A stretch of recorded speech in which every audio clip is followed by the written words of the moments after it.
ఒక జీవిత కాలం చాలని ప్రేమలు సుఖ శాంతులు విరిసే చల్లని తల్లిగా నిలిచిపోవమ్మా.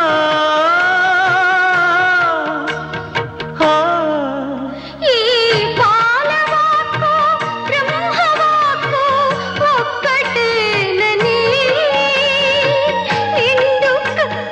నూరేళ్లుగా ఉండిపో